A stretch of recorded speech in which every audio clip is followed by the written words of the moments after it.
Welcome back to part 2 of the video. I had to end part 1 briefly because my dog escaped his confinement. Yeah, managed to move a fence and the backup fence and was able to make it all the way upstairs. So I have now since put the dog back there, and we're back in here now. So here we go. So as I was talking in part 1, we have the phone books that we were trying to store in terms of being able to speed up access time regardless of how much space we need. And so we ended up with the idea that we could have an array of size 4 billion.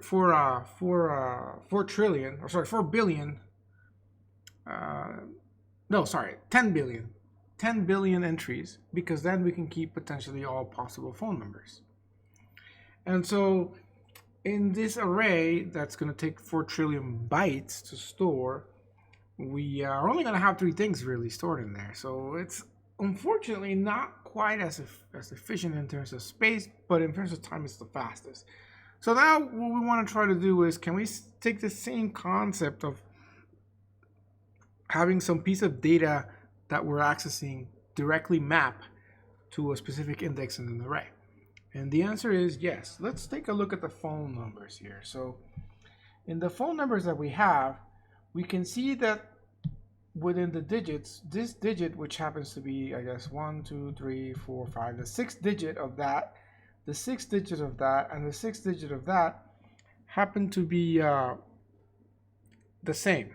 Well, 2 out of the 3. However, if we add one more digit after, which is the 1 here, I erased it by accident. Now they're unique. The first one happens to be a 51. This one happens to be 59, and this one happens to be 11. Right?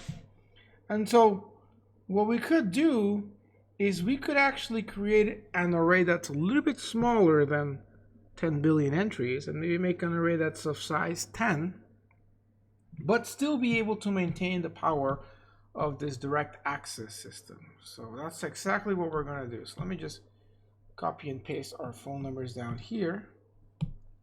Let me go ahead and erase a couple of unnecessary pieces of data. Oh, we do want to keep the name, yeah. And then we want Timmy as well. Okay.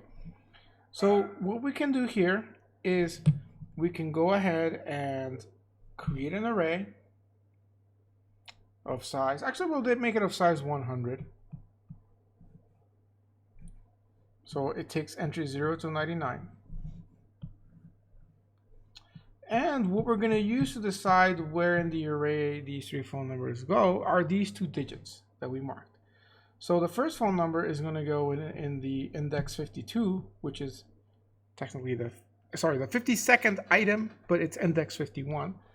So somewhere down here we got 51, and that is where Smith's phone number is. So we have the word Smith in there.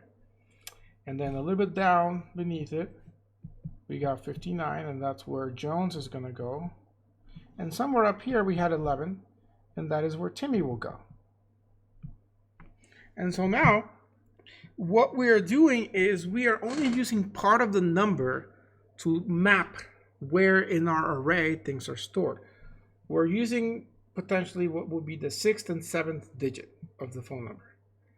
And with this specific data set of those 3 phone numbers, all we got to do is we got to feed it in the phone number, feed it into this little box that processes that phone number, basically extracts these 2 digits out of it, and returns to us the 51.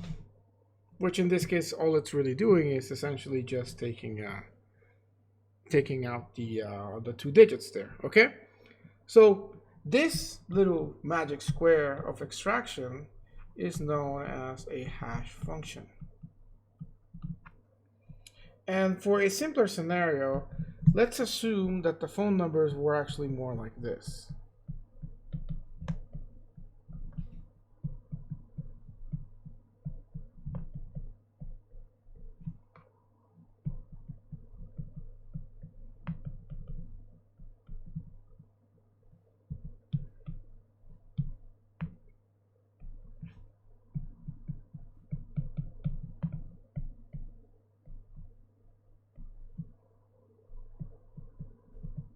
So we got a couple of people that are creating the same system that we had. Like that. Okay? So suppose that we had these phone numbers. And they don't have to be all the same. So here, let's make this totally different. 404. I think that's a real area code. Like that. Okay?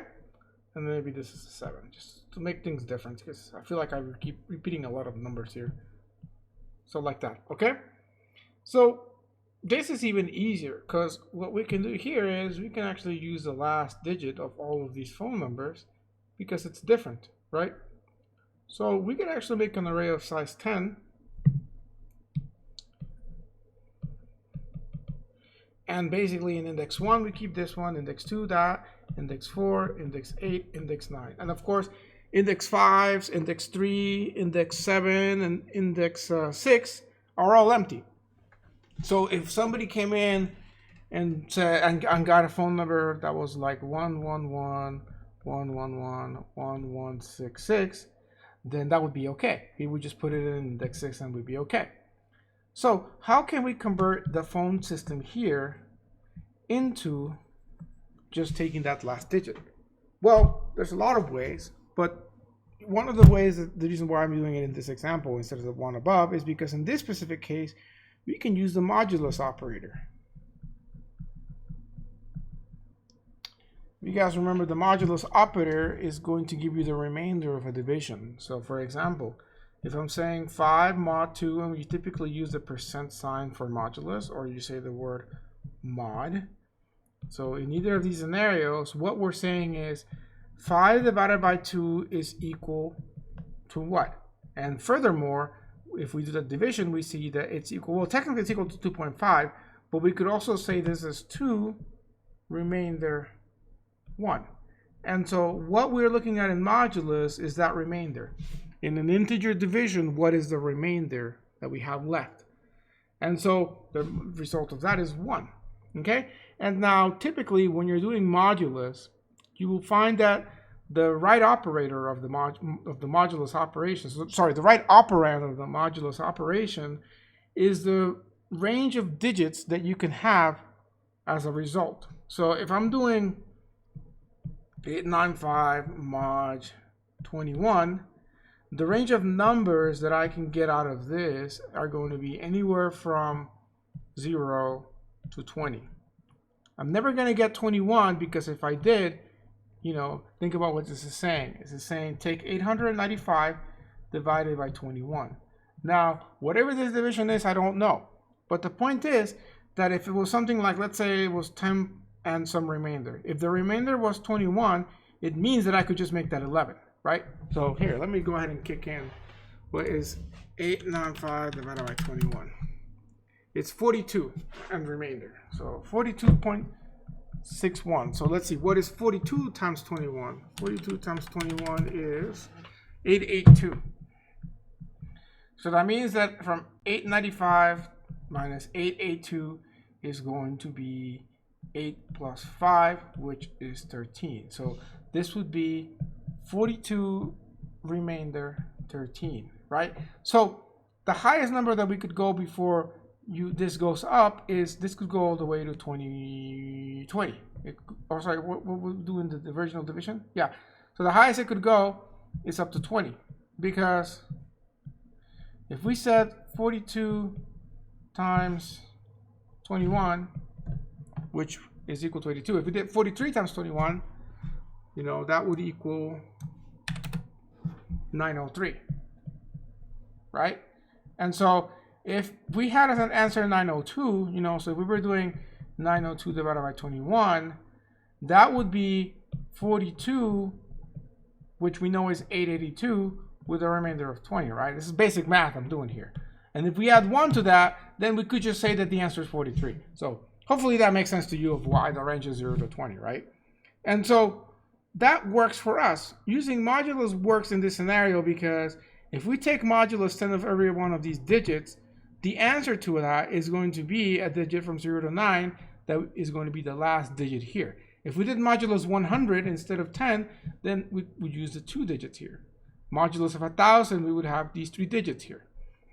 Modulus of 10,000, we would have all the 4 digits here.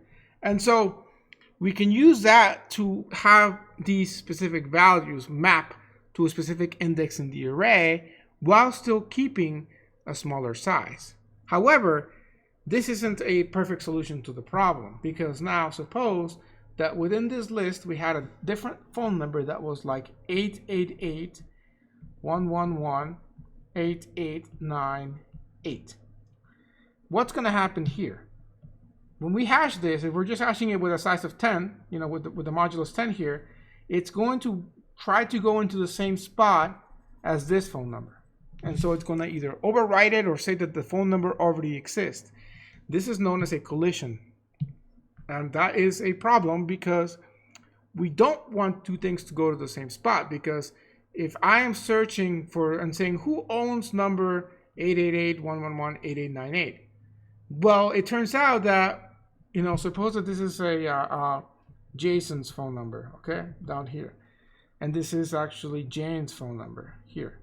So if I'm looking for this phone number, I'm expecting to get Jane. But because it's the same location in the array that keeps Jason, I might get the word Jason back that he owns this phone number when we know that's wrong. Or vice versa. You know, it might say that Jane owns the phone number 702-111-1128. And so that causes an issue for us because we're trying to make each of these unique. So that's going to be the sort of the con of this system. Now, how can we sort of avoid these collisions? Well, if we know ahead of time that the data would never have two phone numbers ending with an 8, we could do this. However, that's a very rare thing to know. So what that really turns out is you have to have a better way of hashing things. So there are other hash functions other than modulus that can better analyze the data and randomize it. That's beyond the scope of this class. In fact, that's beyond the scope of even 302. But for now, I just want you to know that one of the ways that you can hash things is by using modulus and using it on a specific part of the phone number. And that's exactly what we're going to do with the addressing system. We're going to use modulus per se to take part of the address of main memory and decide where in our cache we're going to store that information. Furthermore, let's talk a little bit about collision resolution, because we are going to run into situations with caching where two things are going to want to cache to the same location. And so what are the solutions to collision resolution? Okay, so collision resolution. Okay, again, I'm going to go pretty quickly on this because this is a 302 thing, but there are two sort of primary ways of solving it. Solution one, and again, this is strictly for hashing. This doesn't apply necessarily to cache, but it will. Part of it will. But let me first forget about cache for now. Okay. So with collision resolution, the two ways that you can solve a collision is by, instead of having these be individual entries of an array, then you can make them be sort of sublists in here. And one of the easy ways to doing that is just to make a linked list, right? And so if you make a linked list here, then what happens is, you know, the first thing you're going to store is here. So you could store Jason's phone number here. And you store the number, the name of the person along with the full number here, the full number. And then once you try to store Jane's phone number, which also seems to hash to an 8, well, technically, I guess if it hashes to an 8, let's go ahead and actually put this somewhere down here then. Yeah, I might as well. So there, you know, suppose that that's actually index 8. Well, I guess technically if it's index 8, then it would be the second to last thing. So right there. So, you know, now this is index 8. And then this is index 9, and this is 7, 6, 5, 4, 3, 2, 1, and I guess one more for 0. Okay? So there we have Jason, but we can also have Jane's phone number here. So what happens is, say Jason got his phone number first, and it gets stored here. Okay? Then Jane just got to assign her phone number, so we got to store her on the phone book. So it would hash to the same location, but instead of overriding Jason's, we just add a link to the linked list here with Jane's phone number, which we keep both of the numbers here. Okay, so now we have two numbers there. And in some locations, like the first one, you know, we only have, let's say this is Mo's phone number here. So Mo is going to be under index 1. And he might not have anybody else to share it with, which is okay. So this is one of the ways to solve the collisions, is just to kind of put them all in the same spot, And this is known as closed addressing.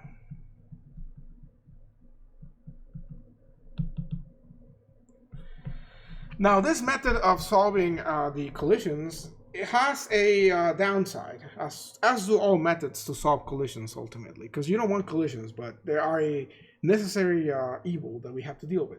And so if you didn't have any collisions, you would have what was known as a perfect hash, which is a very, very hard thing to achieve, because unless you're doing a direct mapping, which would be essentially keeping the entire range of phone numbers, which would guarantee no collisions but would waste an insane amount of space, then you are going to have a possible scenario where two phone numbers will have to map to the same location. Let's actually think about that for a second, okay? So let's say we have 20 items here, and we only have 5 items to store it, okay? No matter what hash function you use and how good of a hash function it is, you will run into a situation where at least 2 of these will have to hash to one of the spots, because there's only 5 of them, okay? So if you have 6 things to store, because here's the thing, you can store here up to 20 things, right?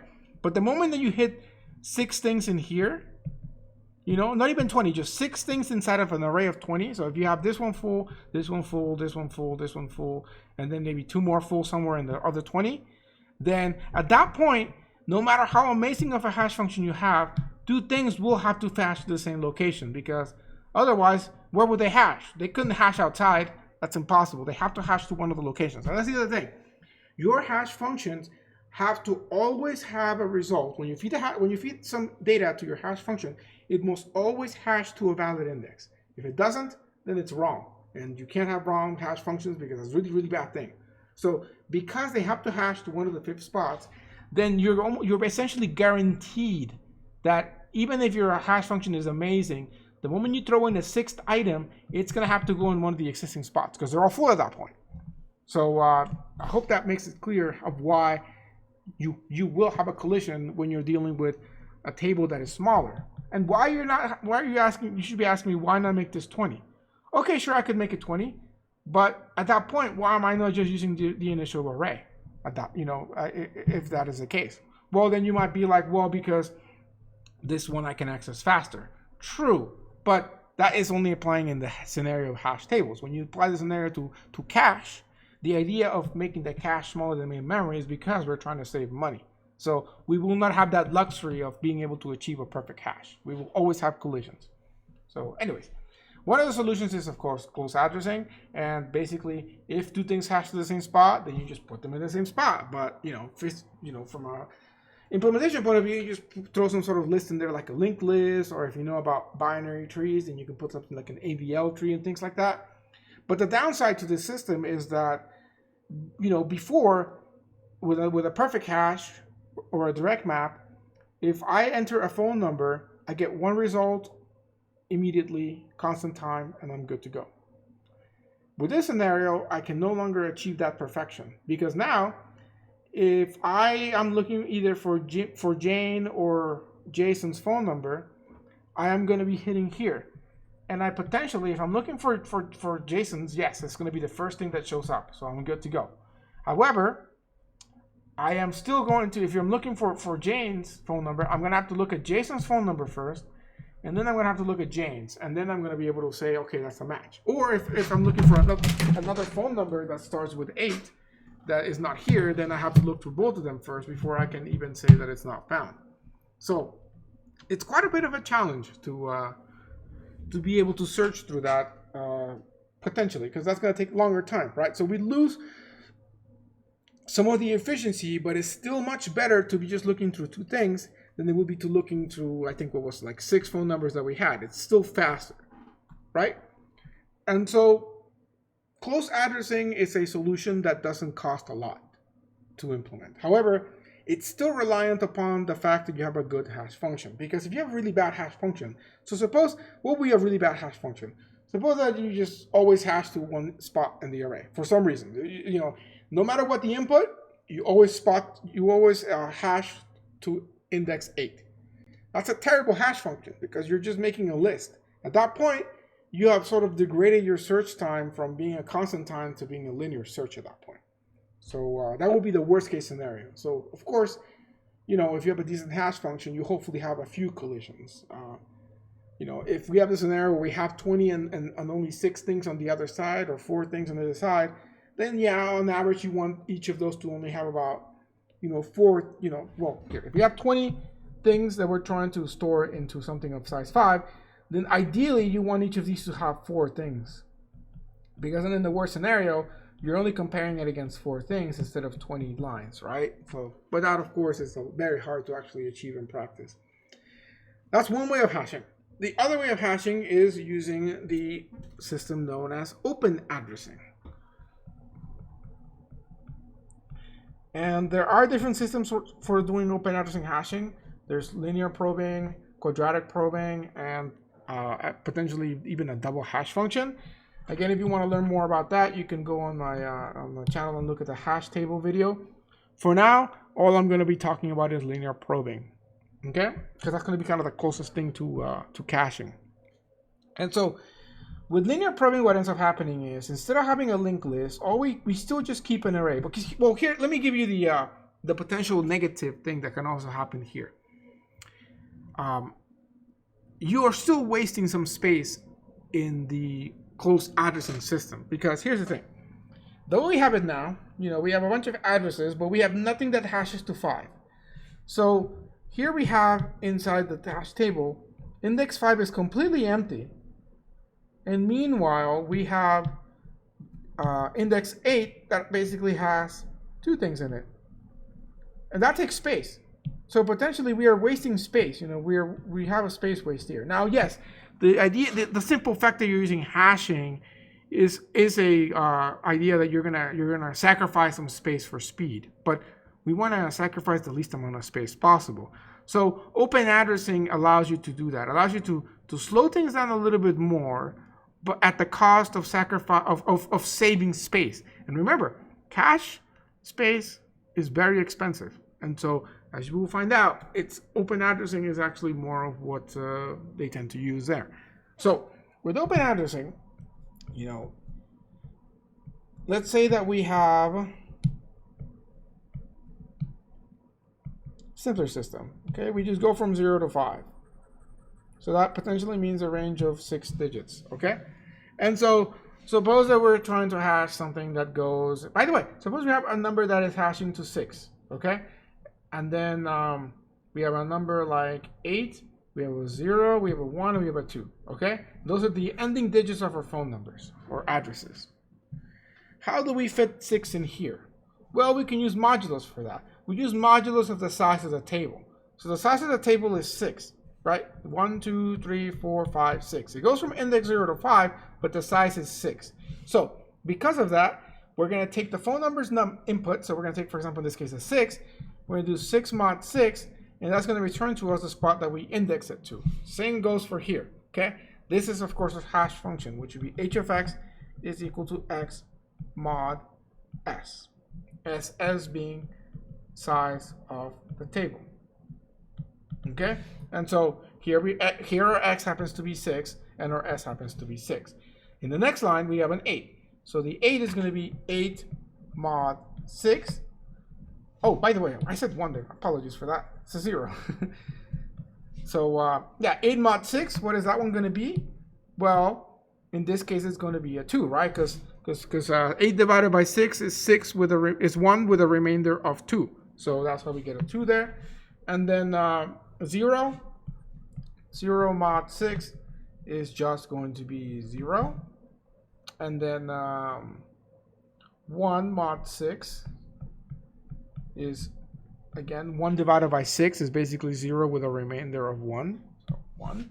And the last one is going to similarly give us 2. Okay, so 1 mod 6 is equal to 2. Or sorry, 2 mod 6. Okay?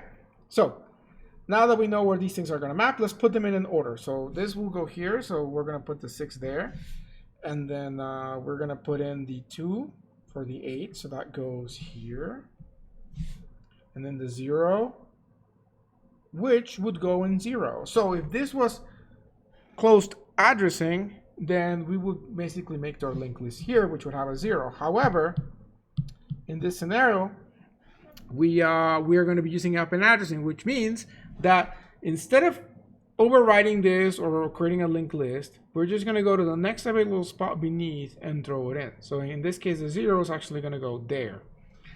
This causes a bit of an issue though, because the next number we're putting in is a 1, which actually would go in spot 1. Normally, if we had done the other system, you know, the 0 would be here, and then the 1 would go there happily ever after. But now, the 0 took over its spot. So now the 1 is kind of homeless and had to go down one spot, sees that it's full, keeps going, and finally finds in spot 3. Okay? Similarly, the 2 indexes to spot 2, but that has already been taken by 8. Rightfully so, because 8 does hash the 2 correctly. So it's not a scenario where, like with the 0, where it took over the spot, you know, of something else. But in this scenario with the 2, it's got to move down 1. It can't move here because you got the 1 that move all the way down there, so it's actually going to end up here. Okay, so basically it goes to where it's supposed to be, but if it's been taken, then it just kind of goes down until it finds the next available spot.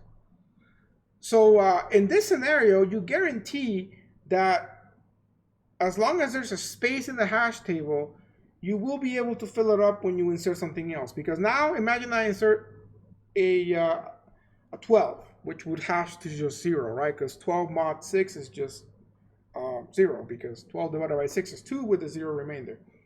In that scenario, we would try to put a 12 at where the 6 is, and they would be homeless, so then they would just kind of start going down all the way until it gets to the bottom, and finally it fit there. So open addressing does guarantee that you will fill this up. You will not waste space. Here's the problem though. For retrieving information, if I want to find out if I have a 12, you know, if it was something with close addressing, I would go here to index 0, and then I would just look at the remainder spots here of the linked list, right? Or or maybe it's already here. In this scenario, I have to actually search everything beneath it until I either find what I'm looking for or I go all the way up. Now, there's more to this. There's also the idea of whether something has been used or not, because like, suppose that I have an empty spot, then I could be like, well, if I have an empty spot, in theory, that means that if I had a 12, it would have gone there. It would not have kept going. And that is a correct assumption to make. However, what if something was in 12? Or sorry, what if something was in 3, like I had here, but then it got deleted? In that case, it is possible that when the 12 was inserted, something was there, as was the case earlier, but now it's gone. So I can't just assume that and stop searching. I got to keep going unless I have some sort of additional piece of data here called like the used bit per se, which you can consider something like everything is set to 0 initially, but then it switched to 1 when things get used for the first time. And that way, when we search the 1, when we're searching for the 12 and we get to a blank spot, we see that this has not always been blank. So it's possible that that 12 may have been inserted when this wasn't blank, and that basically tells us to keep going. However, if we saw a 0 here, then it would truly mean that this has never been used. And yes, in that case, that would be a correct assumption to make that the 12 couldn't go beneath it, right? So this gets a little trickier.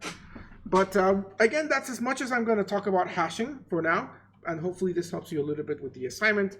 And also now we can go back to talking about cache, and you can better understand the different types of cache. So finally, we get to the topic of the day, which is going to be the different mapping methods for cache. I know all of that prep just for this, right? But I think it's necessary so that you guys don't get lost. And I feel like this different mapping systems, especially associative mapping, is something that people have a really hard time understanding. When it's not hard, if you understand it's just fancy hashing that is happening in a way. It's not even fancy hashing, but anyways. So let's go ahead and get going on that. So the first thing is, again, you have your CPU. We're just going to do one level of cache. So we're just going to call this cache. It's kind of L1 cache. And then we have our main memory, the RAM, okay? So we know that the idea is that we want to take a piece of memory, throw it in here, and then have it accessible by the CPU. if it's looking for more things and it doesn't see it, it's a miss. So it goes on main memory, copies it down over here, and now it can use it back and forth. And maybe it uses a little bit extra, but it needs a third thing, so it copies it here. At some point, this is going to fill up, and it doesn't miss, so it's going to get more data, and then it has to overwrite something here. Maybe it overwrites this one with the newest data, and then it keeps going, right? So we have to figure out what we want to overwrite. So before we even get there, we got to figure out how we store things in the cache to make it easy. The naive way would just be to just throw things in there from the memory along with the address, and then just have the CPU do a linear search through the cache, try to see if we can find a matching memory address to what we're looking for. And if it does, yay. If it doesn't, then it goes to main memory, right? Again, linear search is slow. So what are we going to do? Well, surprise, surprise. I just spent like a half an hour talking about CAM, right? Content addressable memory. That's what we're going to be using potentially to be able to access things quickly and other things. So in the simplest method, how we're going to sort of figure out where things go in the cache is we're going to be using the same concept as a hash table in the sense that we're gonna use modulus. Okay, so I'm going to talk about what is known as direct mapping first. In this system, let me go ahead and draw a piece of memory that has 16 different addresses. Okay, that's all we could afford. It even had a glitch. It was missing a 5. 7, 8, 9, 10.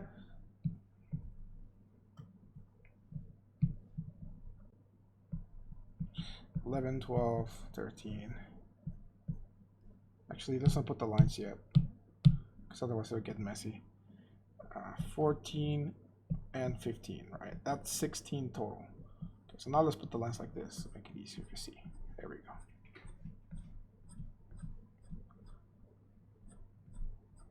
Okay, so this is our main memory right here. And suppose that our cache, all we could afford in the cache, because of space and everything, is a cache with 4 spots. So indexes 0, 1, 2, and 3. So that's our super fast, amazing SRAM memory, And so, what can we do? How can we store this? Okay, let me, before I even talk about the spatial locality sort of extra thing, let's just talk about one sort of very simple thing that we can do here. This is what we're doing with the hashing, okay?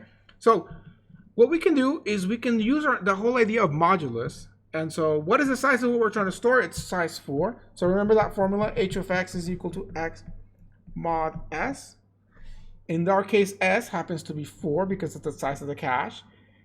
And x is going to be the address from main memory.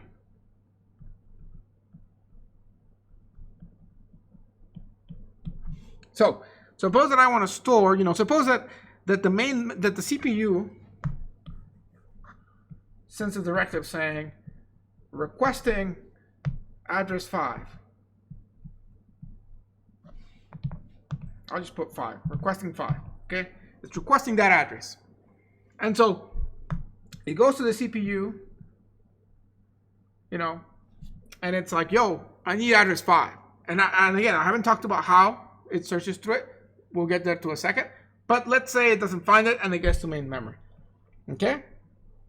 So it goes to main memory and it gets address 5. Of course, address 5 is right here, whatever's in there. And so from there, now it has to decide where it's going to store it in the cache. Okay? So right now the cache is empty, but we're going to fill it up. So we feed it to our formula. We do 5 mod 4. Because that's the size. And what does that tell us? What is 5 divided by 4? It's 1 point something. And so that 1 point something, again, we want the remainder. So it is a remainder of 1, right? So that is remainder of 1. So the answer is 1. So that means that we're going to store it in address 1.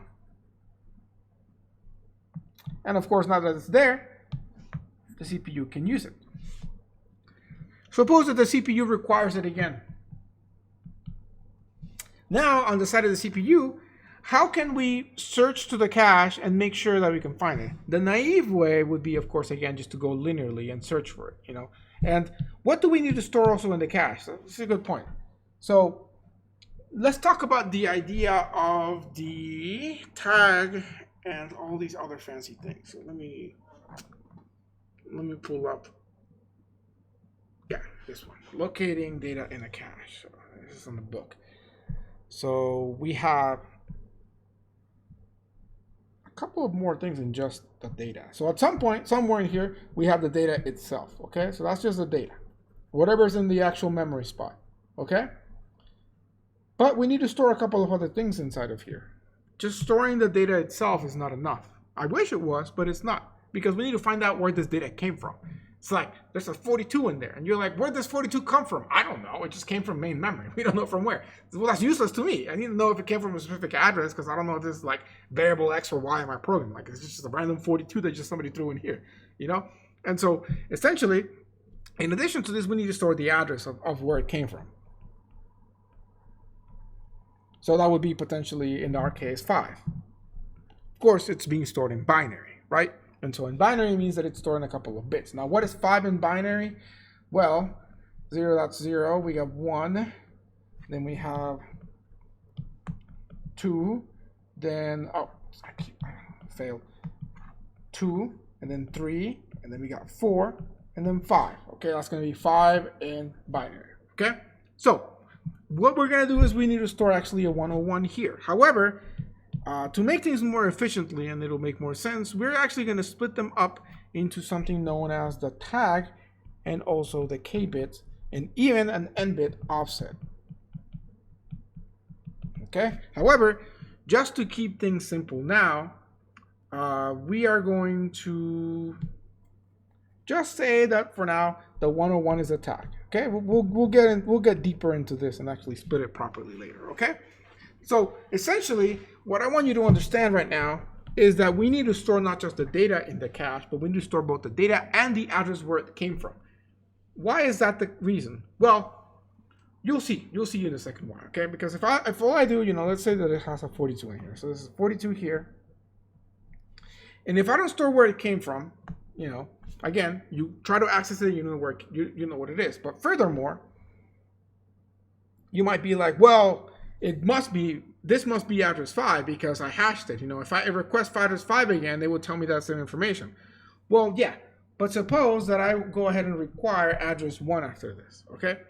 So by putting here in my little tag, for now, a 5, if I go ahead and, okay, I say I request 5 again. I feed in 5 into my modulus, 5 mod 4, it gives me address 1, and I see here that there's a 42. But the way that I confirm that that's actually what I'm looking for is I look at the tag and I see that the 5 matches the 5 requested. Here's what happens in the other scenario. I require a 1, okay? I require a 1, and so I go ahead and say 1 mod 5. That, of course, returns me a 1. So I'm looking here and I'm like, okay, I got to go and look at spot 1 again. And I see a 42, and I'm like, this must be my 42, right? But I see the tag that says 5. So even though this is here, this is not what I am looking for. I'm actually looking for address 1. And while they both hash the same spot, that's not what I'm looking for. So again, in the simplest version of this, I would be a miss. I would go to main memory, and I go see what's actually in address 1. And then I go ahead and copy it over. But now, because I'm copying it over, if I'm using it in the simplest method, this is a collision, right? So if I don't have any form of collision resolution, I just got to go ahead and erase the old data and replace it with the new stuff. So that would be, I don't know, let's say that this had an 8 in it. So that's an 8, and make sure I put the new address there. So if in the future I go ahead and request 1 again, then it's going to go ahead and say, okay, I'm requesting 1 hash mod 1 8, and this is actually tag 1, so yay, it works, right? Okay, let's say that we are requesting a 8. Okay, what is 8? 8 mod 4 is going to be 0 because 8 divided by 4 is 2. So that means that we are going to actually be looking here, but we see that it's empty. So in that case, it's a cache miss. So we go to main memory and we actually retrieve whatever is here. Gets stored here, whatever, doesn't matter what it is, and then we go ahead and put in the tag just the address, okay? So, of course, that's a miss, but then again, if in the future, let's say now we require a 1. That's okay. We do the hash. It's still got the 1 there, so that's cool. Then we go ahead and require our 8. Maybe we're like in a little loop. And now we have that already there, so it's no longer a cache miss. Okay? So this is going to be, again, what is known as direct mapping. Okay? So you're basically just using your little modulus and sort of your hash table concept of just sort of hashing the addresses into a smaller size and then storing it there. But you have to keep track of not just the data, but also the address, because as you can see, you know, two things could hash to the same spot, and the way that you know which is you also keep track of the address. Okay, so that's the baby example. But here's the thing: this takes advantage of temporal locality, right? So this is already taking advantage of temporal locality, because here's the thing: at least partially taking advantage of temporal locality, because if I use something, it means it's going to be in the cache already, and if I use it again, you know, it's still in the cache, unless it got overwritten by something in between. So I have a little bit of gain of temporal locality, because unless I overwrite it because there was a collision, so like if I'm using both 5 and 1, then I'm going to basically have it already in the cache. And by the way, that does bring up one of the problems of this method. Suppose that my program, the way I coded it, you know, when I'm coding a program, I don't think about the cache addressing system. Like that's not my job per se. I'm just coding it as a high-level language, right? But suppose that when it got stored in memory, it unfortunately has a section of the code that has instructions 1 and 5 back and forth, like 5-1, 5-1, 5-1. You know, it's a little loop between those two instructions that you keep going back and forth. What's the problem with that here? The problem with that here is that every single one, you know, the 8 is going to replace the orange square is going to be here the first time, but then the purple square is going to replace this the next time around, so it's going to replace that. But then the next instruction is going to yet again replace the purple, and then it's going to replace it again. So you're going to have a bunch of cache misses back and forth, right? Even though you have a bunch of other space, you keep having these cache misses because they keep being overwritten. So the disadvantage to direct mapping is this sort of situation where it's possible that you may have a sequence of instructions that keep basically hashing to the same spot. So what can you do? Well, you could change your hash function, your little modulus thing, but you don't really want to do that, because if you make something complicated, it's possible that that you might have other weird collisions, or also, again, the more logic you add, the slower things are, you know. But the other thing you could do is you could make the cache bigger, but of course that's more expensive. So it's a complicated problem. But before we talk about a way of solving that, when we talk about other types of caching or types of mapping that we will do, let's talk about the other issue with this, and that is spatial locality. Okay, so this does not take advantage at all about the other principle of locality that we have, which is spatial locality, which is if we're using data at index 1, then there's a high chance that we could be using data at index 0 or 2 in memory, right? So like, if you know, we could be using this and this along with this. Even though we didn't in this example, it's very likely that we would if we're working in a real program, because that could be a little array or variables that are next to each other in the program. And so we're gonna kind of amplify this example by modifying the way that we have our cache layout here. So let me go ahead and just copy this part and sort of upgrade this. So this is going to be like your upgraded direct caching, direct mapping. So right now you can think of each of these little squares as potentially being 1 byte, or if not 1 byte, at least 1 word size, you know, so the word could be 4 bytes, like an integer, which is kind of what you're doing in your assignment.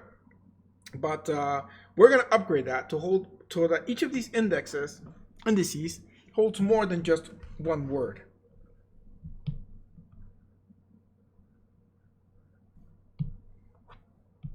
What? That was weird.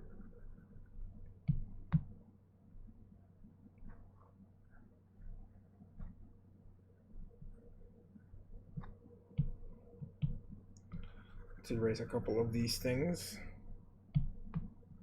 and then maybe clean up this for now. Actually, we can keep the same data here.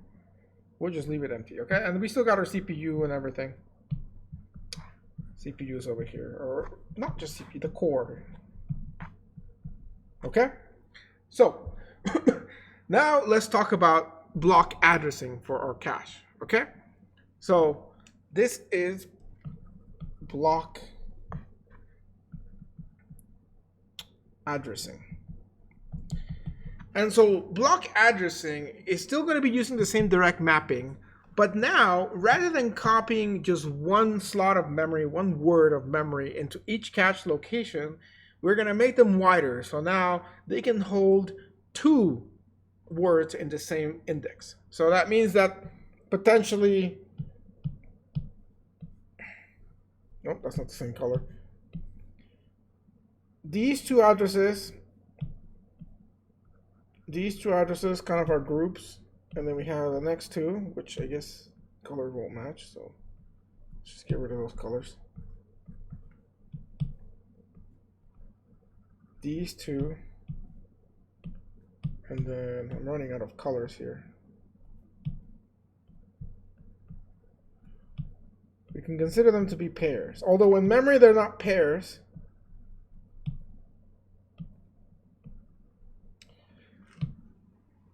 They are going to be considered pairs from when they get mapped to our cache. So now, if we go ahead and do the same modulus operation, you know, we're not going to do it on the entire address. We're going to do it on a piece of the address, because here's the thing: if we happen to read addresses 0 or 1 from main memory, those would actually go here. More specifically, if we use a different tone of the color, you know, the purple one would go here, and the sort of darker red one would go right there. Similarly, these 2 would go in one of each of those. So I'll put the numbers instead. So here you would put 0, 1, then you would put 2, 3, 4, 5, 6, 7, and then, you know, you'd go back up here and start putting them again. So that's 7 and 8, or sorry, 8 and 9, 10 and 11, 12, 13, 14, and 15. Okay? So you can potentially have in the same address in cache 2 different main memory things at the same time, because you can keep them both together, okay? But here's the thing. You don't copy one at a time. If you are to copy 0 or 1, it's like a double or nothing. You gotta copy both in there. So if you request address 5, you're gonna end up with both 4 and 5. If you request address 10, you're gonna end up with both 10 and 11. It's not a choice. It's like you gotta buy the combo pack. You can't buy them solos. Why? Because we want to try to force the computer to take advantage of spatial locality. Because again, if you're using 10, you could more than likely be using 11 pretty soon. Or if you're using 13, you might use 12. Okay, and of course, this is a basic example with 2 addresses, but you can see how this could basically be grown to blocks of 3 addresses, or 4, or 5, or 20, right? It's the same concept. And so the idea is you have these little combo packs that you can only get them all or nothing, you know? That's how they used to sell movies back in the day. You had the A movies, the B movies, and so on, right?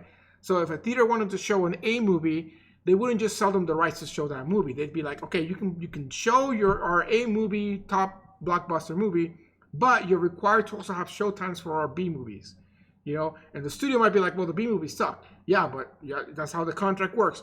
If you want to show A movies, you also have to show our B movies. And that's how the studio could protect itself from bad movies. This practice ended. But this is not something that computer science invented. It's an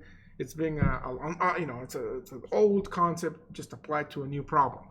And so the reason for doing this, blocks, is to, again, be able to take advantage of that spatial locality. And so now we can go back to the way that we had our addressing and sort of expand on this.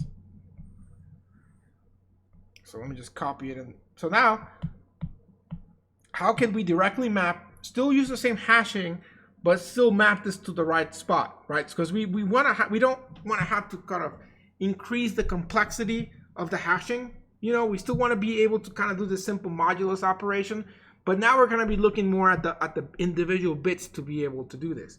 So let's go ahead and kind of put this in binary as well. So we have the 0, 0. Let's put it like that. So 0, 0, 0. Then we got 0, 0, 1. Then we got 1, 0. 1, 1. You got 0, 1, 0. 0, 1, 0, 1. 0, 1, 1, 0. 0, 1, 1, 1. That's, we're kind of getting messed up here. Let me make sure they're all lined up like that. So we're at the 7. So then 1, 0, 0 is going to be 8. And then we get 1, 0, 0, 1, 1, 0, 1, 0, 1, 0, 1, 1, 1, 1, 1, 0, 1, 1, 0, 1, 1, 1, 1, 0, and then 1, 1, 1, 1. Okay, so that goes there, there, there, there, there, there, and there. Okay, so what we can use for the different parts is we can use the last bit, whether it's a 0 or a 1. So let me go ahead and highlight that bit. So let's use gray for that, and I have to go with a smaller highlighter. So here, this one. So that's the last bit right there, okay? As you can see, it's either a 0 or a 1.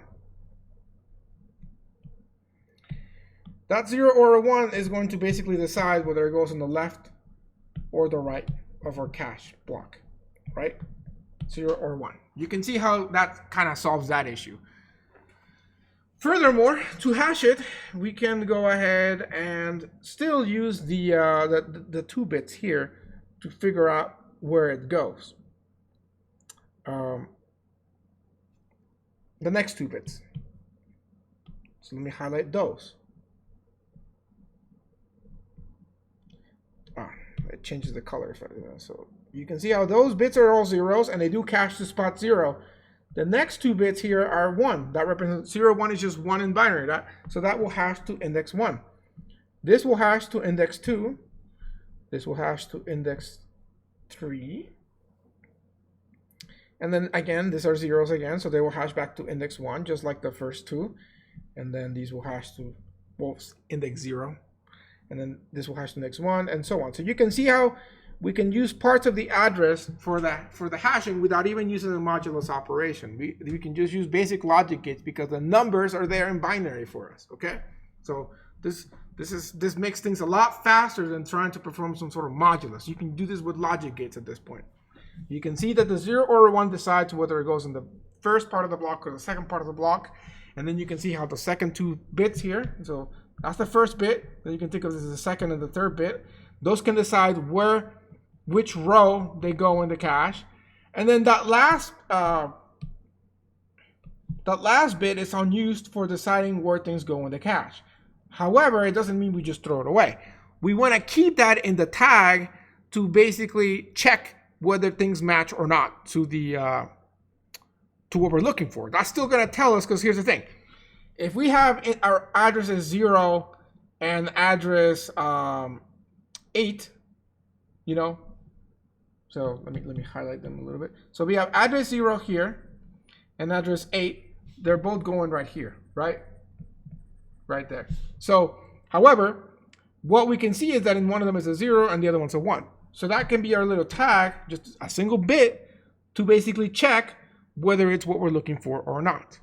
And yet again, this can be expanded. Maybe I'll do an example with a little bit of a bigger addressing system so you can see how it expands. But so when we got here our tag and k bits and n bits and the offsets, that's basically the distribution of that. So just to make sure I don't get them wrong here, the last bit here is going to be the offset, and that one is called the n bit offset. So that's going to be in their case a 0 or a 1. It's just 1 bit. It can be more than 1 bit. It depends on the block size. So here we just have a block size of 2. So we just need 1 bit. But suppose that we had a wider block, so we could keep 4 things in there. Then we would need 2 bits for that, right? So then the n bit would be potentially 2 bits. Okay? Then from there, we get the k bits. the k bits is basically the number of rows that you have in the cache.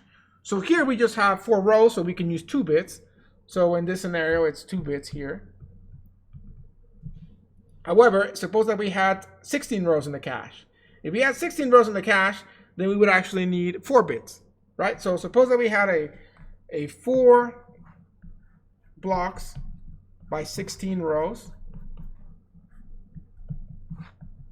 In that scenario, we would, for the n bit offset, we would need 4 bits for the rows. Not 4 bits. Apologies. 2 bits for the n bit.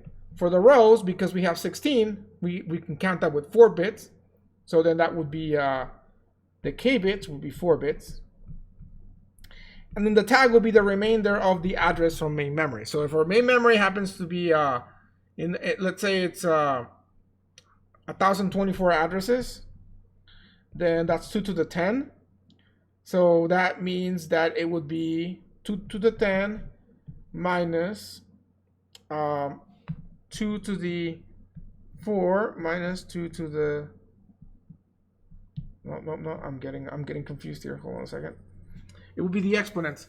So it's basic math here, but I'm trying to think about it as I go here. You have 4 bits there that you're trying to get rid of. So, here. And I don't even need to look at the power. Just look at the exponent here. The exponent tells you how many bits there are. If there's 10 bits, and you're using 4 of them for the k, and you're using 2 for the n, it's just 10 minus 4 minus 2. So that would be 10 minus 6, which would be 4. So your tag will be the remainder bits 4. So in this theoretical system, it would look something like this: 1 0 1 1, and then 4 more bits for the k bits. So I don't know, these are just random bits I'm thinking of.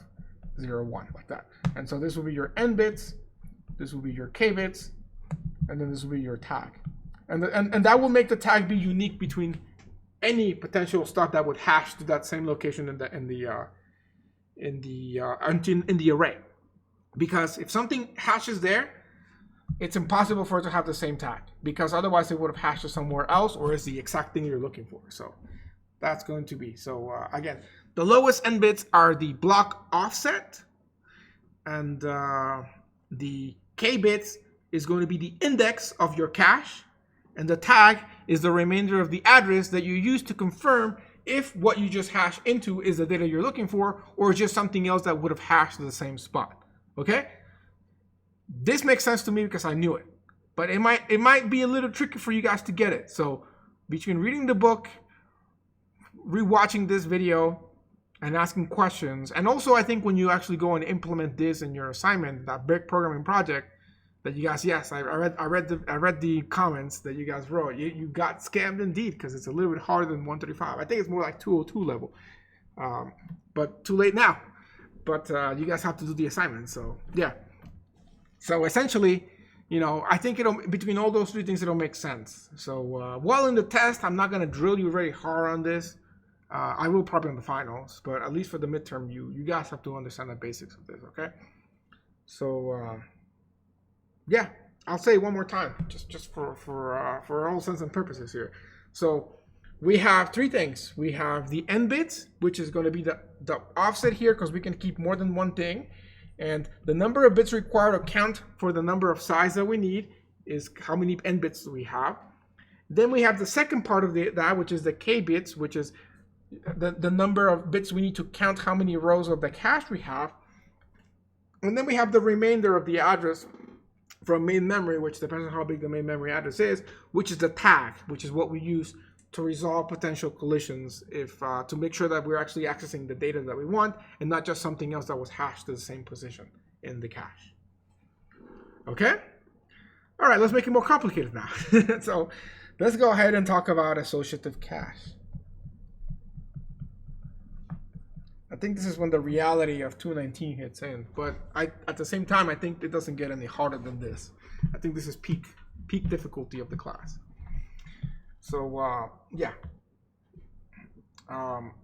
Okay. So this is all great and good, and it works pretty well. However, as I said, one of the disadvantages of direct mapping is that when you have a situation where the code that you have is just sort of staggered in the main memory, and it happens to be that those, you know, you have 3 lines of code in your code, you know, and those lines of codes happen to be lines 2 of main memory, and then lines 10 and 11. So maybe you're using this line, so maybe it's line 2, then you're losing line 11, then you're losing line 3, then you're losing line 10, and then you keep going back and forth with that. You keep using those back and forth, and so those are all hashing to the same spot. And we don't have any collision resolution other than overwriting the data. And so you keep having all these cache misses, and you keep on using the rest of the cache. So it's a problem. And associative caching is going to sort of try associative cache, associative mapping, or a fully associative cache is going to resolve that problem the same way that we can resolve collisions in hash tables by using a method of open addressing. And so remember, with open addressing, what I was saying was that when you, not close addressing with a linked list, but that you basically just fit it anywhere else in cache, right? So like if you have a situation where you would otherwise keep overwriting the address 1, for example, you keep overwriting this address between multiple calls to memory, and you have keeping all these misses because you keep overwriting it. Why not just put it somewhere else in the cache? Just like put it down here, like just leave it down there. That way you don't keep overwriting. Why not? Like you have the space available. Just use it, right? You just do it, as they say. So yeah, you could do that. You know, why not? You could put it in cache. You got space. You're good to go, right? So basically, when you fetch data from memory, it doesn't have to be placed necessarily in the spot where the modulus operation, or now that you know the reality, which is the bit placement, you know, where that tells you to put it. You're not forced to put it there. You can put it wherever you want as long as it's unused. That way, you will never have this kind of conflict, and you'll be, at least until you basically use up the entire cache. So, you know, if you have that problem here where you keep overwriting because you're calling 2 and 10 addresses, then just put it somewhere else. Put it in address 3 of the cache, you know, and call it a day, right? Well, you know, it's, and by the way, if you have a situation where they're all used up, then you just replace the one that was the least recently used, you know, because you're assuming that you won't use it in a while. But, well, you know, there's a problem with doing this, right? And that's the problem that we have with open addressing. And that is that if the moment you start putting things in other places that they wouldn't normally go in because of the modulus, then if you're trying to access and find where the heck you put it, you got to look through the entire thing, right? And so this defeats the purpose. In fact, when I teach 302, people ask me, like, why are we learning open addressing? Like, it just seems so pointless when at least of the different collision resolutions, close addressing is just much nicer, right? They all just kind of discredit this and throw it away. Well, I'm here to tell you that there is some level of usage of this in caching because of what I showed earlier in class with the where's it at? Never put the actual title here. Content addressable memory, but I guess I never actually put it. So here, I'll go ahead and put it. Content addressable memory. I bet you when you're looking at this, you never thought you would be looking at this. Let's see how we can escalate now. So yeah, so we can use the concept of content addressable memory to solve the problem with open addressing that we can't just that we can search through the cache quicker. So it's actually going to be the solution. So, you know, in your cache, so you can just YOLO it, you know, store it wherever you want. Don't even worry about the modulus. Just store it wherever you want. Just go from top to bottom of the cache, find an empty spot, and if there's no empty spot, then keep track of some sort of keep some sort of history of usage somewhere, and just have it point to the oldest thing so that you can use that as the next available spot. You know, that's basic logic that you can do. But you know, by achieving this, you don't need to worry about any mod or whatever. All you got to put in here is 2 things: your data and just put a copy of the entire memory address, so that you can identify whether this is what you're looking for, which is kind of what we did in the initial cache implementation, right? And so here's the thing. And so the tag is, so essentially we will call this a tag again, but it's going to be the entire address. It's not going to be the K bit, N bit, and tag split up. It's just saying the tag is the full address, okay? The full address is going to be the tag and associative caching, okay? So we'll store this in however we want. Just dump it in there, whatever. But how do we search for it quickly? Again, we're going to throw in our XNOR or XNOR gates here, and because again, this is a 32-bit system. The tag is 32-bit, so we got 32 zeros and ones, and we're going to hook them all up in the cache to a bunch of NAND gates, and we're going to basically do what we did earlier here. This thing. We're just going to hook that up as our cache. And that's going to be the associative cache. That's it. That's our associative cache right there. We're going to use our comparators, which is basically the little logic that we have there, and we are able to search the cache as quickly as it would take us to search through just one single bit that we're comparing, because they're all running in parallel, you know? And this is very, very powerful. You're like, wow, this is amazing. Why do we have to use all the nasty tag, K-bit, N-bit thing? Well, here's the thing. The cache it's small, yes, but it's still big in the sense that it's like kilobits or megabits potentially when you get to like L2, L3 cache, So that's a lot of bytes if you think about it. And I know we think about 10 kilobits is not much, but that's actually 10,000 kilobytes, not bits. It's 10,000 kilobytes. 10 kilobytes would be 10,000 bytes. Assuming that we're storing them in rows in words of 4 bytes per word, divided by 4, you get about 2,500 rows to store 10 kilobyte cache. Here's the thing. Look at this little thing we did here. It took 5 logic gates just to achieve this because it's small. But the more rows that we had, we're gonna have to hook this up with more of these logic gates, and it's gonna get pretty big, and that can get pretty expensive and pretty complicated. And so it's cool, it's ideal, but it's not practical to do all these logic gates. It's not very practical. So what we need to do is we need to find sort of a middle ground between a fully associative cache, where you could just basically find things immediately wherever they are by hooking this up with insane amount of logic.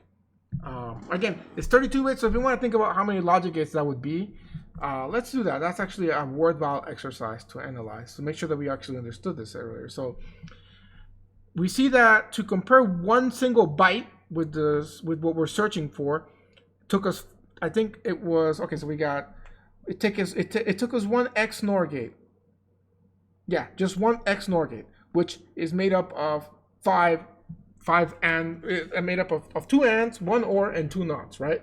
So, just to keep the math small, we can multiply it times 5 later. Let's just say the number of XNOR gates. So the XNOR gate gets us 1 bit, but then we need to use an AND gate if we want to compare it with a second bit.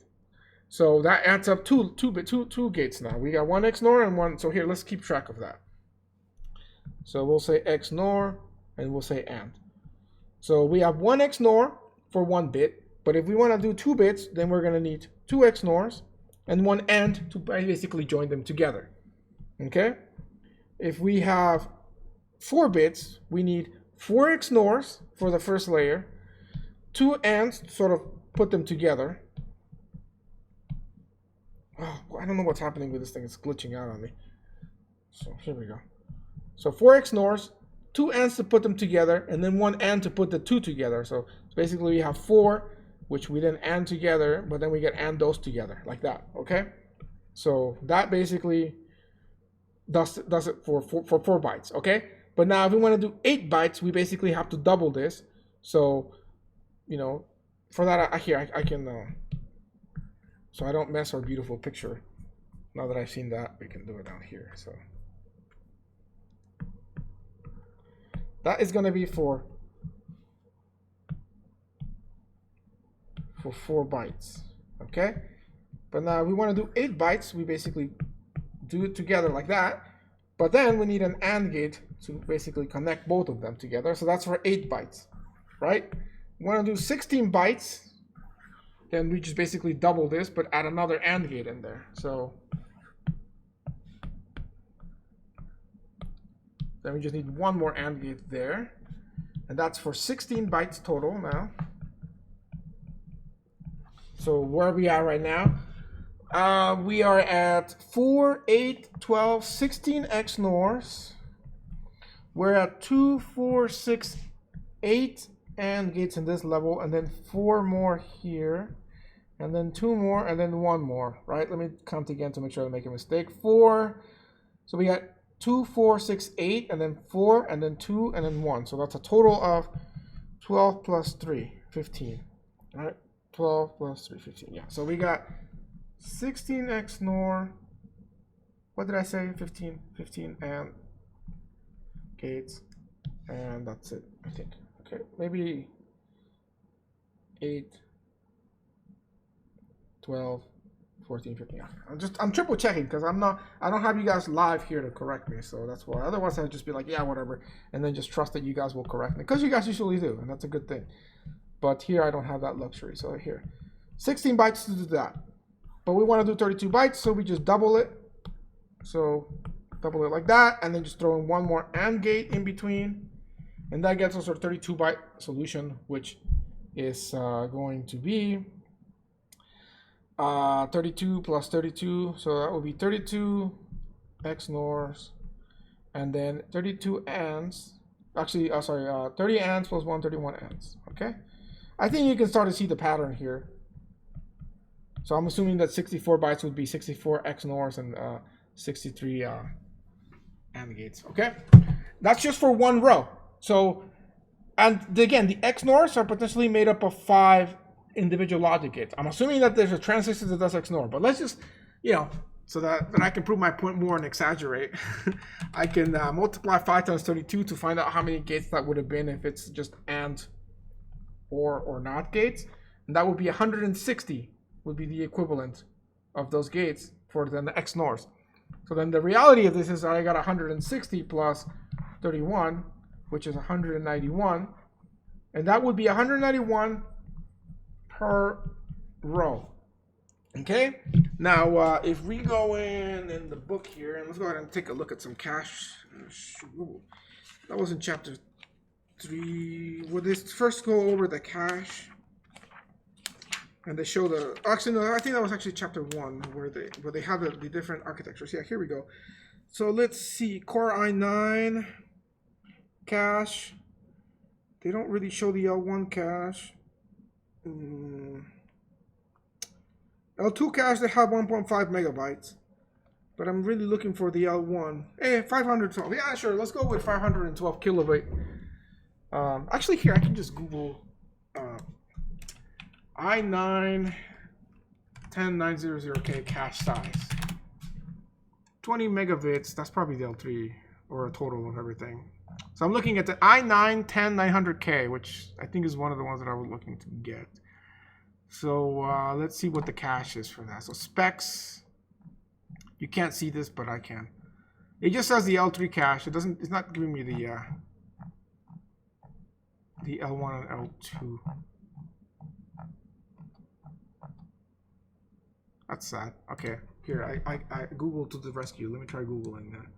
Ooh, $600. So that is really odd. I gotta do that bill. L1 cache size.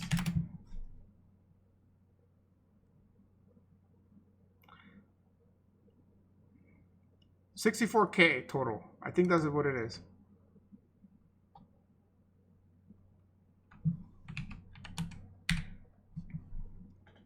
So I'm assuming that will be 64 kilobytes of L1 cache. It says 20 megabytes of smart L3 cache that is 16-way associative. 16-way associative. Remember that. We're going to use that term and I'll explain what that means. 256K of L2 and 64K. I'm assuming that the K is kilobytes. I'm making big time assumption there. But it might be Yeah, sure, why not? So we'll trust that. Okay, so let's say 64. That's actually smaller than I expected. But again, because there's L2 and L3, okay? But just let's say that we want to do like a fully associative cache at the L1 level because it's the fastest one, right? So that would mean 64 kilobytes would mean approximately 64,000. Well, no, because we divided by 4, so 4 divided by 64. 6. So 16,000 lines. Okay, so multiply 16,000 times 191.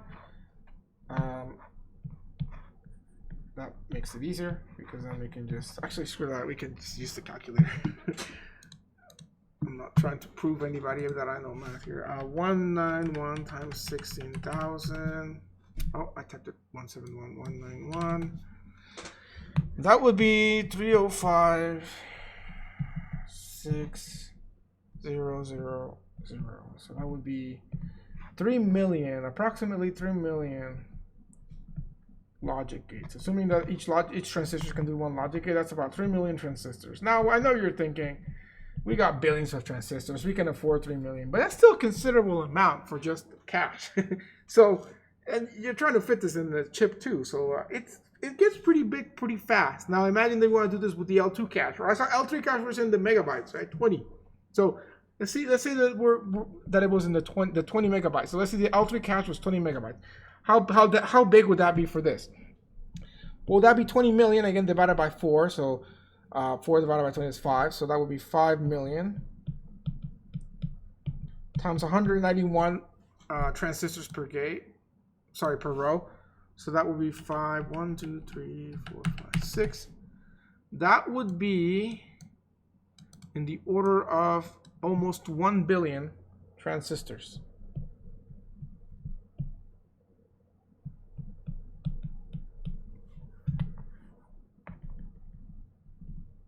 If you wanted to do a 20 megabyte fully associative cache.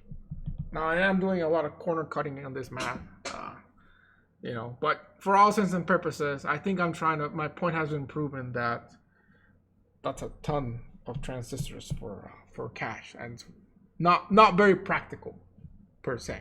Okay, so yet again we come into the road of computer science where we have a really good thing that's not practical and a really bad thing, but something that is practical but not very good. So what do? Just like what we've been doing so far is we basically find a middle ground.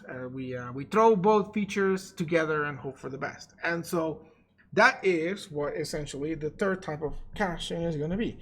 That is a set associative cache. Set associative cache, guys. That is going to be the compromise per se, that we get the strengths of both direct and associative approaches while reducing the disadvantages. So the cache is going to consist of a number of sets, and each set is going to contain a number of lines. And the given block, you have a given block map to any line in a given set. And so, for example, you could have 2 lines per set, which would mean you have a 2-way associative mapping. So, for what I was reading a little bit ago with the processor, where it said I think 16-way, I think it said 16. I don't know what I said. Might have been 8-way. That is what they're talking about. So, your modern Intel, and we have a couple of AMD fanboys, but only Intel fanboys are allowed here. So,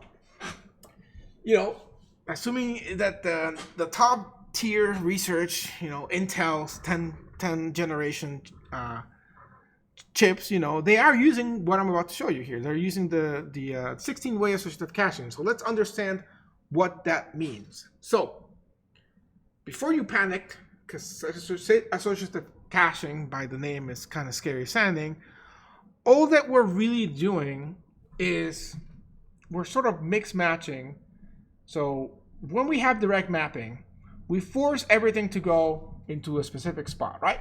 We have fully associative, we kind of YOLO, let it go wherever, and then just use the conjure addressable memory system to be able to go things fast. So what we're gonna do is, in fact, can I copy? Nah, we'll just do, no, I kind of like this. Here, let me copy this over. No, I'm sorry. I'm trying to decide, but it's just too messy now. Let's just make another example here of memory.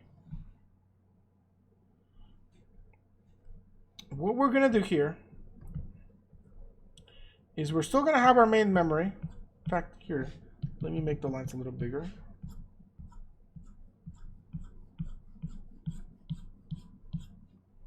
We got 0, 1, 2, 3, 4, 5, blah, blah, blah, until we get to, like, again, what was it? 13, 14, 15, okay? And we are gonna make our cache a little bit, just a tiny bit bigger for the example, okay? So we're gonna go back to the one word per line, although this can be done, and it is done with multiple blocks, okay? But let's just go back to the simple method so you can understand what's happening here. And I promise you this is actually really, really easy, okay? So we got our cache here, and if it was direct mapping, then for example, address 1 has to go here, and so does address 5. They have to go there, okay? With fully associative cache is YOLO cache, where they go whatever, and then we use a really complicated system to be able to access things quickly. What we are going to do for set associative cache is we're kind of going to make these guys bigger, so they can hold more stuff than just one address, okay? So we're kind of making them like that. In fact, it might help if I just go ahead and here make this actually bigger like this. In fact, here, we'll just do indexes 0 and 1, okay?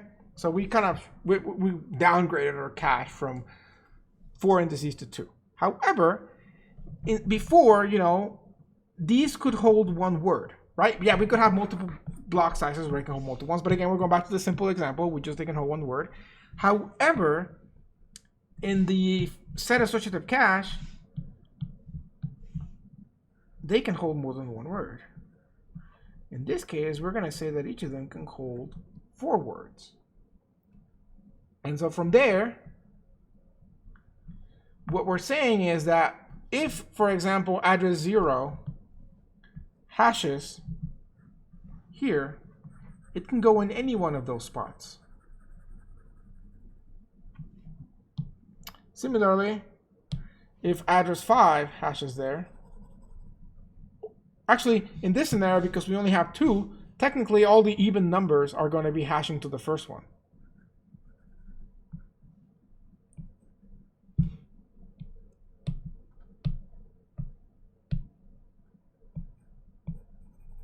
Like that, okay?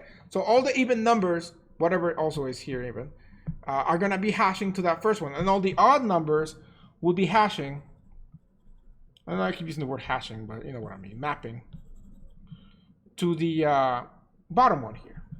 However, within that bottom one, or the top one, they can go anywhere you want in there. And that you can still keep some content addressable memory approaches to this situation to basically be able to search in it. So what we're doing is a little bit like closed addressing. You know, with closed addressing, I said you were using the linked list. Here, it's more of like a block that you're doing it. If you feel better, at the risk of possibly confusing yourself between block sizes, you could make it horizontal like this. Okay, you could make it like this as well. However, the risk of doing this is that I remember that spatial locality will still come in, and these could be multiple block sizes, so you can still bring things in groups, you know, just as we were doing at some point here, right? So you can still bring them in groups, but what I'm saying is we're basically expanding so that these things here, you know, these pairs of blocks can keep more than one address. And then within those, how you actually access things in there, you can still keep some of that content addressable system to have associative mapping per se. So going back to the definition of set associative mapping, I said that a cache consists of a number of sets, and each set consists of a number of lines. So in this case, we can say that these are now sets. The 0 and the 1 are sets, and within them they have individual lines.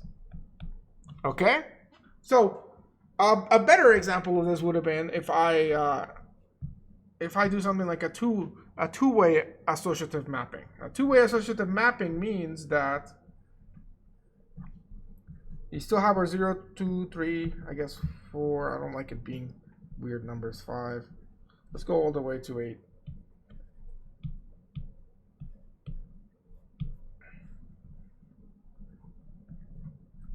7. Yeah, 7. Okay.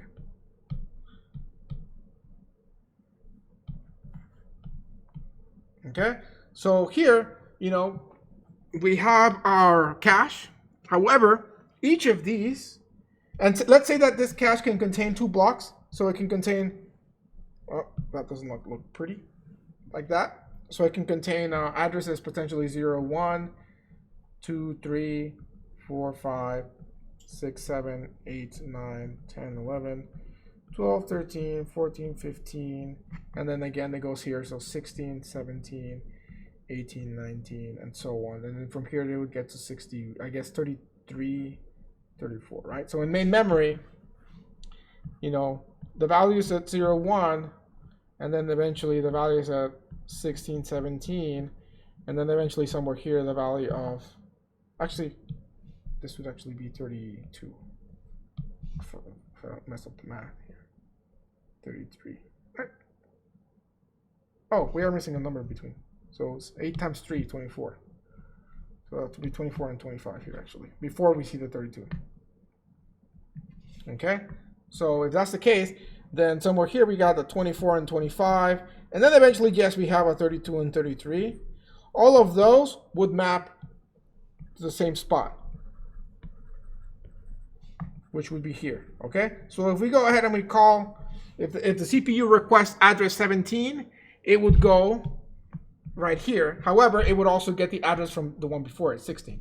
If the CPU then requests address 24, then technically it would go and gets 24 and 25 and then replace it. However, we're going to improve to make this a two-way associative cache is these are no longer able to just hold one each. We're going to add an extra line. So now they can hold 2 things at once. So if you request 16 and 17, you could put 16 and 17 there. And then let's say you request 0 and 1. Then you could keep 0 and 1 there. Then let's say you request 24 and 25. Then you're going to replace the older one, which is this one, and replace it with 24 and 25. Again, you only request one. Let's say you request 25, then you replace both 24 and 25. So again, let's start out again from the beginning here. So if you go ahead and the CPU requests address 16. So then you bring in 16 and 17. Then the CPU requests address 25. So you bring in 24 and 25. Then you request address 1. So you take the older one of the 2, and then you replace that with 1 and 0. And so that allows you, by having sort of two spots to store things that map there, you no longer have to be replacing back and forth. You don't 100% solve the problem, because if you did have a situation where you're doing like addresses 1, 16, and 25, and you were just in a for loop that did all these 3 of these, in the old system with direct mapping, you would have all misses. Now you have at least 2 that are not misses, and then you have 1 miss, right? So you have good, good, miss, and then good, miss. So you have so you don't have as many misses, okay? Of course, if you allow here to have at least 3 lines in this set, then you could end up with even less misses. But now, it turns out that you don't need to go that crazy, because I mean, already the odds of you having a cache miss because you keep overwriting is low, and the bigger you make these the lines, the more things you can fit that would map to the same spot, the lower the odds are that you're basically keep hashing to the same spot. And so these are now going to be our sets per se, and then these are going to be the lines. Okay? So the cache consists of a number of sets, and each set contains a number of lines. A given block maps to any line in a given set. Okay? And so this would be known as two-way associative mapping, because we have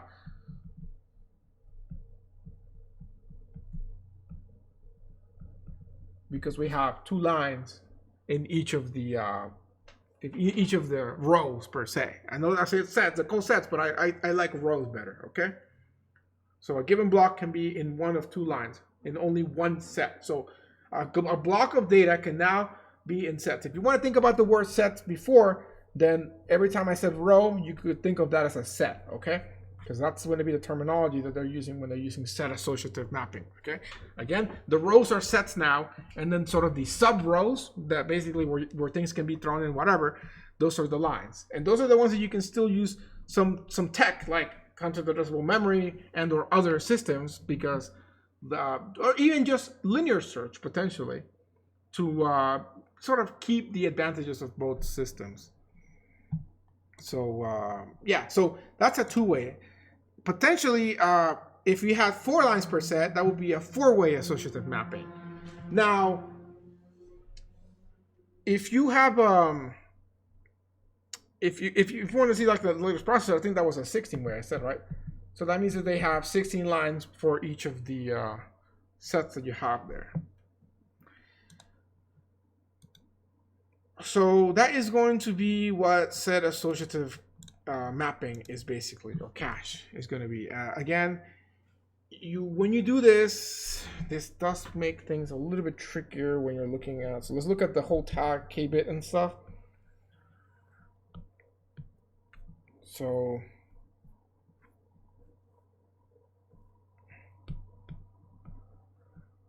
again, we have our tag, our k-bit, and our n-bit offset, okay? So our n-bit offset is going to be, yet again, the number of the width. So here we have two blocks that we can pull at once, right? So that it means that this is still going to be 2 bytes, or yeah, sorry, 2 bits. The k-bit potentially is going to be the number of sets that you have. Okay, so now the k, and that's why, by the way, sometimes they call associative mapping, they call it k-way set associative mapping. That's a name that you will see, or associative cache organization. That's another term that you might see and run into. That's because the k-bits, again, that was the rows, right? That's what they defined, the row that it goes. And now the rows, we call them sets.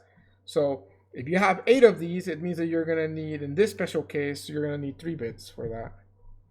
So, and this is here, let me clean up the stuff from the other one so you don't get confused. Otherwise, you guys will be like lost here. So n bits, okay? So the n bits, again, is going to be within the same block here, horizontal block. So that would be like, here, let's just look at another one. So here, let me split these up so that you can see them as they would be. And let's say that we're looking at this block right here. So that block has potentially 2 spots to store, right? So because of that, we only need really 1 bit to separate that. So that n bit here is going to just be, in this case, 1 bit. So it's 0 or 1. Okay, so just 1 bit there. And then how many rows do we have? We have 8 rows. So for 8 rows, we need 3 bits because we can count from 0, 0 to basically 1, 1, 1, which would be 7, right? And that means that you need 3 bits for that. And then your tag is going to be the remainder of the addressing system. So suppose that we had real memory, you know, that means it's a 32-bit addressing system. Then that means that we have 32 bits minus 3 minus 1, which essentially is 32 minus 4, which is 28 bits. So that would be basically the tag that we have, okay? So you got your offset, you got your set numbers, and your tag is basically the remainder of that. And yeah, that's pretty much how you do the tag and the k-bits and the n-bits. And again, you call it k-way associative mapping because that is going to be the number of sets that you have, okay? So I believe that's pretty much it. Maybe, oh, no, it's not it. So, okay, so that, I mean, that's it for the cache, but let's talk a little bit about replacement algorithms.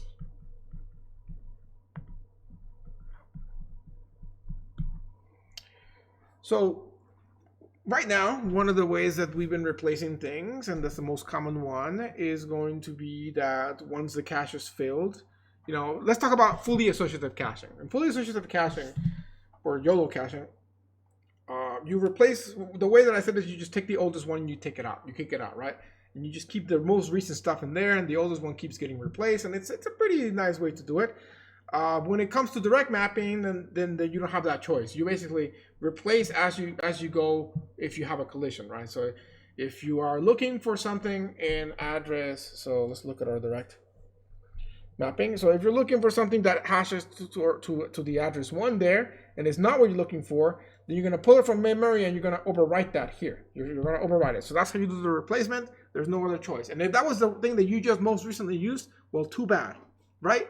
When you got associative and set associative, then you have a little bit more freedom to change that, though. You don't have to just replace the oldest one. You could replace something else. With fully associative, you can replace whatever. With set associative, you're limited to, of course, within your set. But within the set, you know, you could replace this one or you could replace that one. And so that choice of what to replace, you know, we want to kind of analyze and see what we can do. Because after all, we're trying to achieve the fastest possible speed, which means we ideally want to replace the stuff that we won't need. You know, if we have an orb to see the future, we want to replace whatever is least important, which means that it's not going to be used ever again, or within the context of everything else is the one we're going to use the most in the future. If everything is in the current cache will be used in the future at some point, if we have an orb that tells us the future and says that, then if we have to sacrifice, then we're going to ideally sacrifice something that is not going to be used in the near future, right? We just kind of go with that. So that would be sort of the sort of mentality of approaching this. But unfortunately, we can't see the future, so we kind of have to go with what we have now. And so the 3 most common replacement algorithms are going to be the least recently used, which is kind of what we've been talking all day here. And that's LRU. And again, that is it's pretty much the most effective, actually. And you basically replace the block in a set that has been in the cache the longest with no reference to it. And because it's quite simple to implement, you know, you just basically keep track of what's most recent, and you can use more, you know, basically if your set has 10 things in it, you know, and you just put a little counter next to the one that's most recently used, and then you keep increasing the ones that haven't been used, then you just take the one with the biggest value and so on, right? So you can pretty much see how you could implement that in a rather simple fashion. Another way of using it is you can kind of coming in from a queue standpoint of view is you can use a FIFO method, right? So first in, first out, which is how a queue works. I don't know why I wrote the parentheses there, but basically you replace the block in the set that has been in the cache the longest, and you can implement this as a round robin or a circular buffer, you know, technique. But essentially, this is kind of like least recently used, but whereas least recently used, if something was put in the beginning, when you know, like the first thing that ever came to the cache when you started the computer or something, you know, if at some point you reuse that, it sort of refreshes it, and now it's the freshest thing. With first in, first out, it's more of like it doesn't look at the history of how long it's been on the cache, of how long it's been reused in the cache once it's been there. It's basically just looking at when you threw it in, and then that's it. If it got used since then, it doesn't matter. How long has it been there? So it's just going to kick out the thing that's been there the longest. Whereas least recently used is a little bit more than that. Now it refreshes the importance of it every time it gets used. So I suppose first in, first out is even simpler to implement because you just keep a counter, and every time you insert something, increase the counter, and then when it's time to kick something out, kick the stuff with the lowest number in the counter. Whereas with the least recently used, you can, whenever you reuse something, you can change the counter value and give it the highest value, right? So suppose that you have stuff in your cache, and let's say you just got something here, something here, something here, and something here. So let's say the order that is going to go in is this goes in first. So you give it a 1 because it's the first thing that came. Then this came, you give it a 2. Then this came 3, 4, 5. And now you need one more thing. So with first in, first out, you're going to keep the 1 because that was the first thing that came in. And it's going to come in and you're going to give it a 6. Then the next thing you're going to kick out is 2 because that's the next thing that came in, right? and then you're going to give that a 7 because it's a new thing. Now with least recently used, let's say that at some, at this point 3 just got used again, like it just got referred to. Well, now you're going to make that an 8. So now it's kind of like the most recently used. So then if something was need to be replaced here, we'd actually go with the 4 because that's the oldest one and it hasn't been used recently. So you give this a 9. Let's say at this point 6 gets reused. 6 got reused and then it gets refreshed and you put a 10 there. And then let's say that 8 got reused right now and now it becomes an 11 because it was the latest thing. And then you have a miss. So now you got to replace it with 5 because it's both the oldest and it hasn't been used. It hasn't been used the most. Like it hasn't been used the most recently. Of all the other ones were used more recently. So then you replace this with a 12. So that's kind of LRU on FIFO. Then we also have another system that's a little bit weird. That's least frequently used. LFU. So basically you replace a block in the set that has experienced the fewest references, and you can implement that kind of by associating a counter with that with the line. So you can kind of still use the counter, but in the sense of like when you bring something in, you don't keep track of necessarily when it was brought in, but you just put a 1 next to it, and then something else gets brought in. And then this gets brought in, and this gets brought in, and then this gets used again. So you put another, you increase that to a 2. I'm just going to keep a tally. And then this gets used again. And then you need something else, so you bring it in, and then you put a 1 there. And then this one gets used again. And then you bring something else, and this gets used again. And so now, this is the most used, right? It was used 3 times, this was used 2 times, and then the rest are used once. So at that point, you can just pick one and get rid of it. Arbitrarily, I suppose, unless you're mixing with the other 2 systems. So what you're saying here is, it doesn't matter whether something has been here recent, like a little bit or a long time, or has used the most frequency or not. We're strictly basing it on whether it's the most sort of popular. There is a downside to this, If you think about like of locality here, of temporal locality, it typically goes like this. So you might see something that is used a lot for a while, but then eventually it wanes off, and then it doesn't get used again for a long time, or ever. And so what happens here is, yes, this could be a counter in a for loop, for int I equals to 0, I is less than 50, I plus plus, and so you're using this I a lot while you're in the for loop. But when you get out of the for loop, you don't use it ever again. So at that point, though, it's like, yeah, this guy has 50 and everything else is like 20, 10, 5, and so on, right? But you're never going to use this 50 again in reality. But now it's going to be there for a very long time because it just became so popular. In fact, it might never even leave unless you use something that much, which is unlikely, probably unless it's another for loop counter. So that's kind of the disadvantage with LFU.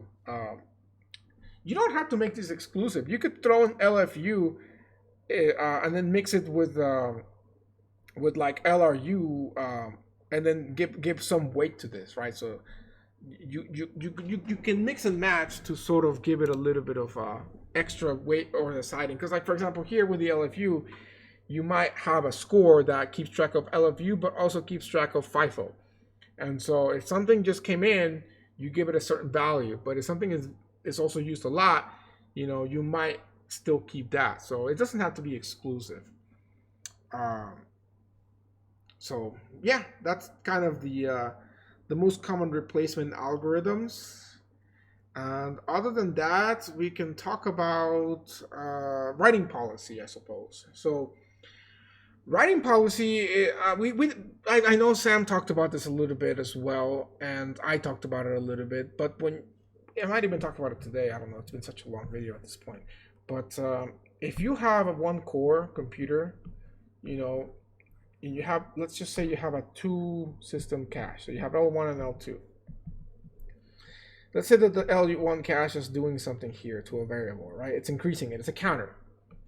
You can change all this information here, and you don't necessarily have to update it in this cache or in main memory.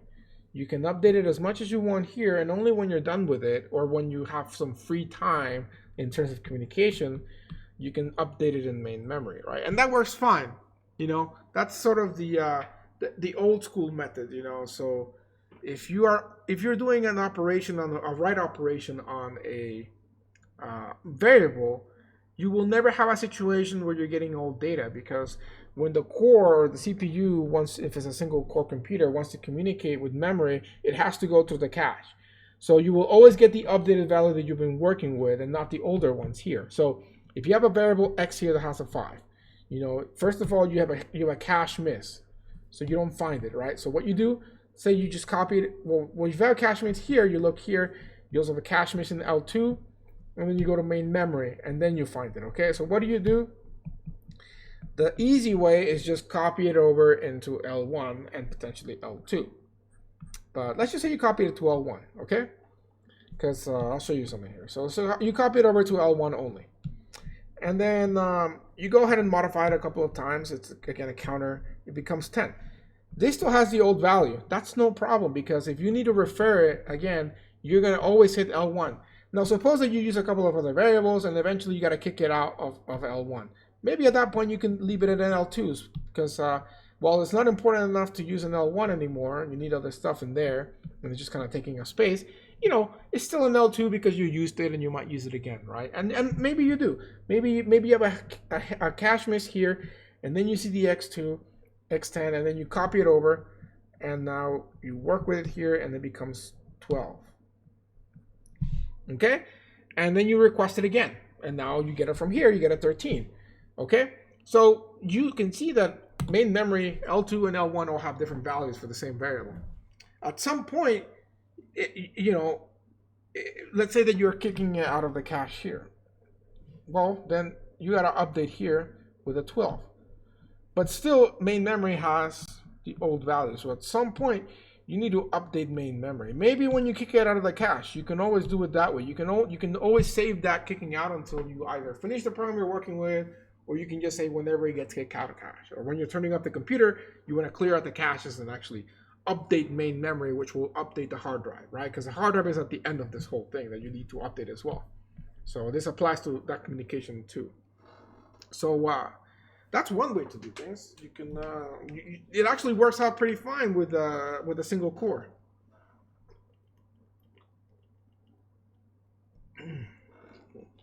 However,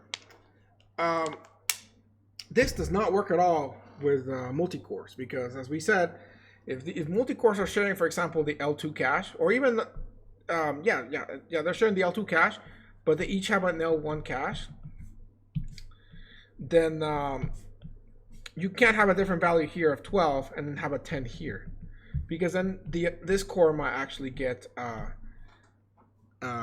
wrong value, an old value, right? So in that case, you have to populate things immediately. So if I go ahead and change my cache here, the variable from like x12 to x13, I have to immediately populate all levels of the cache with 13 all the way back to main memory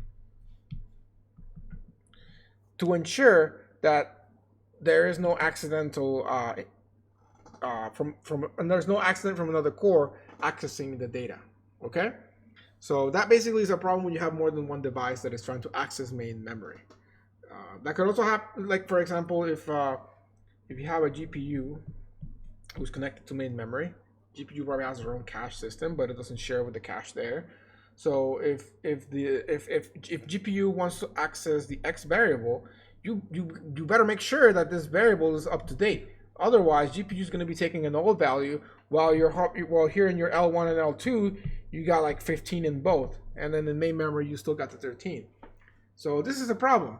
And so the solution, of course, as I said, is you just propagate it. But that's a solution that is it's not ideal, actually, because it takes time to update main memory. That's the whole reason we have a cache, is both because it takes time to communicate and main memory is slow to update, right? So there's going to be a delay. Now, that delay is only going to happen when you have multiple cores accessing the data, or something like an external device that is accessing it, like a GPU or an I/O device potentially. Although that would probably go to the CPU, hopefully. So that is a issue that can also create a bottleneck in the system bus as well, trying to have multiple processors sort of communicate back and forth, especially because this goes both ways, from reading and writing. So how can we solve this? Well, we can have something called write true and write back as a solution. Write true is basically what I'm saying, where all write operations are made to main memory as well as the cache. So the disadvantage, of course, as I said, is that it creates a substantial memory traffic and a bottleneck as it's trying to update things back in here. Because, like, think about it. If you have a cache miss, you want to send from main memory to the CPU as fast as possible, right? So if while you're doing that, you're still also trying to update X13, you know, you can't do both at the same time. You're going to run out of space. So, you know, it's not just as ideal as saying, oh, yeah, that'll take care of it on its own. I'll just keep going. No, you might actually be waiting for main memory to give you something from miss. And that takes priority over trying to update, right? But if you don't update, then other cores could get old data, and that's just a problem in general. So that the write true technique is it has those kind of issues. Write back technique is to basically the other thing I was saying with the single core, where it minimizes memory writes and only makes the updates in the cache. And because of that, portions of the main memory are invalid. And that will be the situation where what you do here is you have an old X value. And if you're going to do that, again, the risk is going to be that you have the I/O devices or a GPU trying to access data that is old. So you could flag it as invalid and basically tell the device, like, yo, somebody's requesting this, but it's invalid because it's currently in use in the cache, and you can make it wait. But that will make the circuitry more complicated and create potential bottlenecks. So yes.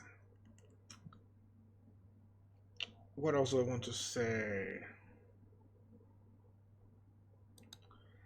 We could talk about cache coherency, but I guess I'll let you guys read about that. I think that we have talked about enough for this. The rest of the stuff you can read on your own. I think the most important part is the different mappings. So I think that's where we will end it. So that doesn't mean you get away with not reading the rest. You can read the rest, but I think this is the most complicated part. So I think it's what I really wanted to spend time on. So I'm pretty sure this video has gone very far, because when I started, it was actually the day before. Now it's past midnight. So, okay. So, well, thanks for watching, and I hope you have a good day. Bye.